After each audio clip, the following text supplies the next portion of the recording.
Hello বন্ধুরা, আজকের ব্লগটা আমার কাছে সত্যি খুব স্পেশাল। আর দেখো, এগুলো হচ্ছে আমাদের গাছের গাজর। এবারে অনেকটা বড় বড় হয়েছে। এবার বলি কেন বললাম আজকের ব্লগটা আমার কাছে অনেকটা স্পেশাল। আজকে ছিল আমার মায়ের বার্থডে।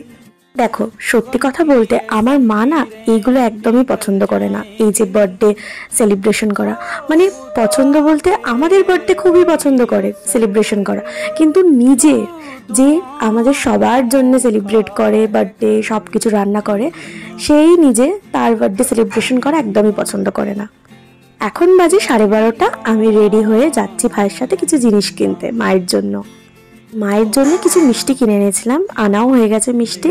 মায়ের যেগুলো ফেভারিট মিষ্টি সেগুলো এনেছিলাম। মাকে না বলেই সব কিছু অ্যারেঞ্জমেন্ট করেছিলাম, কারণ মাকে বললে তো মা তো সবেতেই বাধা দেবে। তারপরে দুপুরবেলা একটুখানি লেবু কেটে এনেছিলাম, সবাই মিলে খাচ্ছিলাম।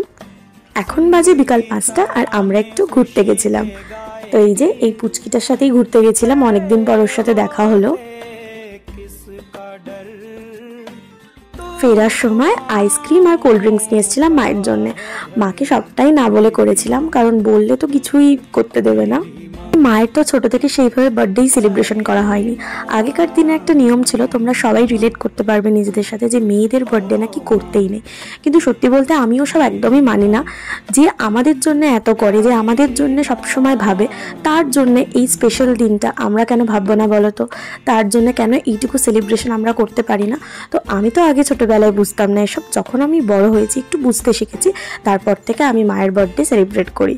তো এই যে একটা কেকও আনা হয়েছিল মায়ের জন্য, কিন্তু মা তো একদমই কাটতে চাইছিল না, লজ্জা পাচ্ছিল খুব, কিন্তু তাও আমরা জোর করে কাটিয়েছিলাম।